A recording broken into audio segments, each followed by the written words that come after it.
Hello everyone, আশা করি সবাই ভালো আছেন, সুস্থ আছেন। তো আবার নতুন নিয়োগ বিজ্ঞপ্তি নিয়ে হাজির হয়েছি আপনার সামনে। তো দেখতে পাচ্ছেন গণপ্রজাতন্ত্রী বাংলাদেশ সরকার শিল্প মন্ত্রণালয় নিয়োগ বিজ্ঞপ্তি প্রকাশ পেয়েছে। তো এখানে আবেদন করতে হবে অনলাইনের মাধ্যমে। তো এখানে ক্রমিক নং, জাতীয় বেতন স্কেল, পদের নাম, পদ সংখ্যা, বয়স, শিক্ষা যোগ্যতা A to Z জানাবো আপনাদেরকে, সাথে থাকবেন। আর আমি আগেও বলছি, এখনও বলতেছি, যারা সকল ধরনের সরকারি চাকরির নিয়োগ বিজ্ঞপ্তি পেতে চান অবশ্যই চ্যানেলটিকে সাবস্ক্রাইব করে সাথে থাকবেন। নিয়োগ বিজ্ঞপ্তি আসা মাত্রই আপলোড করা হয়। তো আপনার মোবাইলে সাবস্ক্রাইব করা থাকলে আপনার মোবাইলে নোটিফিকেশন পৌঁছে যাবে। তো এখানে 1 থেকে 34টা পদ দেখতে পাচ্ছেন। মোট সংখ্যা দেওয়া আছে 185টি। তো এখানে আবেদন করতে হবে অনলাইনের মাধ্যমে। আবেদন শুরুর তারিখ এবং শেষ তারিখ এটা মূল বিষয়। তো প্রকাশ করছে সূত্র দৈনিক আমার দেশ 3 জুলাই 2025। তো এখানে দেখতে পাচ্ছেন যে আবেদনের পদ্ধতি, এই লিঙ্কে গিয়ে আপনারা আবেদন করতে পারবেন। এই যে দেখতে পাচ্ছেন লিঙ্কটা bscic.com ভিডিও সাইটে আবেদন পূরণ করতে পারবেন। তো আবেদন শুরু হবে 7/7/2025 খ্রিস্টাব্দ সকাল 10 ঘটিকা। আবেদন শেষ হবে 6/8/2025 খ্রিস্টাব্দ বিকাল 5 ঘটিকা। তো এখানে আপনারা দেখে আবেদন করতে পারবেন। তো এখানে দেওয়া আছে কোন পদে কতজন লোক নেওয়া হবে, বিস্তারিত জানাবো আপনাদেরকে, সাথে থাকবেন।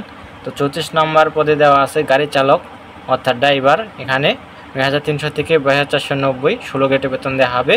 পদের প্রকৃত স্থায়ী, চাকরির ধরন স্থায়ী। এখানে 13 জন লোক নেওয়া হবে পদে, ড্রাইভার পদে।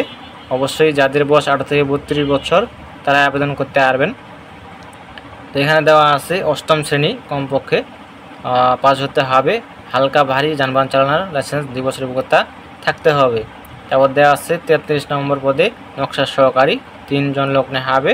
এখানে দেওয়া আছে 2 বছরের অভিজ্ঞতা থাকতে হবে এবং এসএসসি পাস থাকতে হবে। 32 নম্বর পদে বলা আছে রিসিপশনিস্ট, একজন লোক নেওয়া হবে পদে, পাস থাকতে হবে। শিক্ষা যোগ্যতা কমপক্ষে এসএসসি। তো এখানে ইন্টার পাস থাকলে আবেদন করতে পারবেন। তারপর দেওয়া আছে 31 নম্বর পদে অফিস সহকারী কাম কম্পিউটার মুদ্রাক্ষরিক, এই পদে দেওয়া আছে একটি। তো এখানে দেওয়া আছে কমপক্ষে এসএসসি পাস হতে হবে, কম্পিউটারে গতি থাকতে হবে, 20 শব্দ, বাংলা এবং ইংরেজিতে 20 শব্দ থাকতে হবে। তো এখানে দেখে আপনারা আবেদন করতে পারবেন। তো 30 নম্বর পদে বলা আছে অফিস সহকারী কাম কম্পিউটার মুদ্রাক্ষরিক অর্থাৎ অফিস অ্যাসিস্ট্যান্ট। এখানে দেওয়া আছে 16 গ্রেডে বেতন দেওয়া হবে, পদের প্রকৃত স্থায়ী। এখানে 72 জন লোক নেওয়া হবে পদে, অসংখ্য জন লোক দেওয়া আছে এই পদে। তো এখানে শিক্ষাযোগ্য থাকতে হবে, এসএসসি, ইন্টার পাস থাকতে হবে। অবশ্যই কম্পিউটার ব্যবহার, সংখ্যাত ওয়ার্ড প্রসেসিং, ডাটা এন্ট্রি ও টাইপ ইত্যাদির গতি থাকতে হবে। বাংলা থাকতে হবে 20 শব্দ, ইংরেজি 20 শব্দ। তো অবশ্যই এখানে দেখে আপনারা আবেদন করবেন। তো 29 নং পদে বলা আছে টেকনিশিয়ান, এই পদে 5 জন লোক নেওয়া হবে। দেওয়া আছে শিক্ষা যোগ্যতা কমপক্ষে এসএসসি পাস সহ দেওয়া আছে, এখানে দেখে নেবেন, 5 বছর হতে থাকতে হবে। তো 28 নং পদে বলা আছে ইলেকট্রিশিয়ান পদে 1 জন লোক নেওয়া হবে। শিক্ষা যোগ্যতা দেওয়া আছে এসএসসি, এখানে মেট্রিক পাস থাকলে আবেদন করতে পারবেন। তো 27 নং পদে বলা আছে মান নিয়ন্ত্রণ সহকারী, পদ সংখ্যা 2 জন দেওয়া আছে, কমপক্ষে স্নাতক বা ডিগ্রি পাস থাকতে হবে। এখানে যারা ডিগ্রি পাস করছেন বা স্নাতক পাস করছেন তারা আবেদন করতে পারবেন মান নিয়ন্ত্রণ সহকারী পদে। 26 নং পদে বলা আছে উচ্চমান সহকারী, এই পদে 7 জন লোক নেওয়া হবে, অর্থাৎ স্নাতক ডিগ্রি পাস থাকতে হবে। 25 নং পদে বলা আছে হিসাব সহকারী, 1 জন দেওয়া আছে, স্নাতক বা ডিগ্রি পাস থাকতে হবে। তো আপনারা এই যে দেখতে পাচ্ছেন মান নিয়ন্ত্রণ সহকারী থেকে 27 নম্বর থেকে এখানে দেওয়া আছে স্নাতক বা ডিগ্রি পাস থাকতে হবে 27 নং পদ থেকে। তারপর দেওয়া আছে কম্পিউটার অপারেটর, 1 জন দেওয়া আছে, স্নাতক বা ডিগ্রি পাস থাকতে হবে, দেওয়া আছে অবশ্যই বিজ্ঞান বিভাগ থেকে। তারপর দেওয়া আছে 23 নং পদে নকশাবিদ, 2 জন, এখানে দেওয়া আছে শিক্ষা যোগ্যতা স্নাতক বা ডিগ্রি পাস থাকতে হবে, 2য় শ্রেণী থাকতে হবে। 22 নং পদে বলা আছে সহকারী হিসাব রক্ষণ কর্মকর্তা, 2 জন লোক নেওয়া হবে, বাণিজ্য বিষয়ে স্নাতক বা ডিগ্রি পাস থাকতে হবে। 21 নং পদে বলা আছে কারিগরি কর্মকর্তা, 1 জন দেওয়া আছে, এখানে দেওয়া আছে দেখে নেবেন আপনারা শিক্ষা যোগ্যতা। 20 নং পদে বলা আছে কারিগরি কর্মকর্তা, 1 জন দেওয়া আছে, এখানে ডিপ্লোমা পাস থাকতে হবে। তারপর দেওয়া আছে 19 নং পদে টেকনিক্যাল অফিসার, 17 জন লোক হবে এই পদে, ডিপ্লোমা পাস থাকতে হবে। 18 নং পদে বলা আছে ড্রাফটসম্যান, 1 জন লোক নেওয়া হবে, কোনো স্বীকৃত অনুমোদিত শিক্ষা প্রতিষ্ঠান হতে সংশ্লিষ্ট বিষয়ে ইঞ্জিনিয়ারিং বা ডিপ্লোমা পাস থাকতে হবে। তো 17 নং পদে বলা আছে সহকারী প্রকৌশলী, এই পদে একজন লোক নেওয়া হবে, দেওয়া আছে শিক্ষা যোগ্যতা। তারপর 16 নং পদে বলা আছে উদ্বোধন নকশাবিদ, একজন লোক নেওয়া হবে, শিক্ষা যোগ্যতা দেওয়া আছে ডিগ্রি পাস থাকতে হবে। 15 নং পদে বলা আছে হিসাব রক্ষণ কর্মকর্তা, একজন লোক নেওয়া হবে, শিক্ষা যোগ্যতা দেওয়া আছে, এখানে দেখে নেবেন। 14 নং পদে বলা আছে অডিট অফিসার, একজন দেওয়া আছে, এখানে দেওয়া আছে শিক্ষা যোগ্যতা, দেখে আপনারা আবেদন করবেন। 13 নং পদে বলা আছে হিসাব রক্ষণ কর্মকর্তা, 11 জন লোক নেওয়া হবে, এখানে শিক্ষা যোগ্যতা দেওয়া আছে।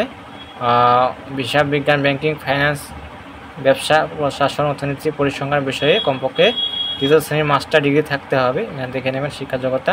12 নং পদে বলা আছে রসায়নবিদ, একজন নেওয়া হবে। তারপর দেওয়া আছে 11 নং পদে সহকারী অনুষদ সদস্য, 2 জন দেওয়া আছে।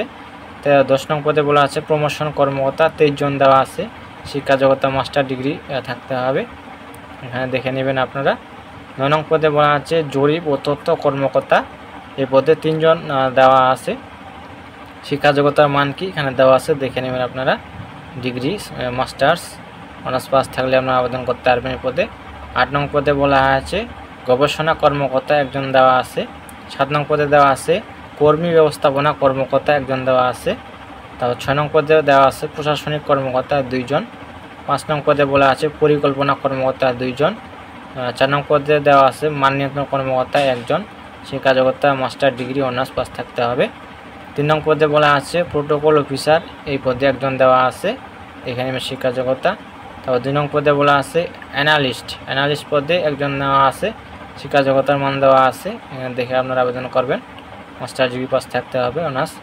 1 নং পদে বলা আছে প্রশিক্ষণ কর্মকর্তা, 1 জন দেওয়া আছে, এখানে শিক্ষা যোগ্যতা দেওয়া আছে। কোনো অনুমোদিত বিশ্ববিদ্যালয় হতে কমপক্ষে 2য় শ্রেণীর মাস্টার ডিগ্রি অথবা 2য় শ্রেণীর বিএসসি ইঞ্জিনিয়ারিং ডিগ্রি থাকতে হবে, অথবা 4 বছরের কমপক্ষে 2য় শ্রেণী বা সমানের যে বিষয় স্নাতক সম্মান বা ডিগ্রি থাকতে হবে, এখানে দেখে আপনারা আবেদন করবেন। তো এই ছিল বিষয়।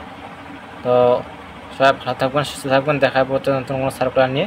তো যাদের বয়স 18 থেকে 32 বছর তারা আবেদন করতে পারবেন। তো দেখা হবে প্রতিদিন নতুন কোনো সার্কুলার নিয়ে। যারা এখনও ইউটিউব চ্যানেলকে সাবস্ক্রাইব করেন অবশ্যই চ্যানেলকে সাবস্ক্রাইব করে সাথে থাকবেন। সবাইকে ধন্যবাদ।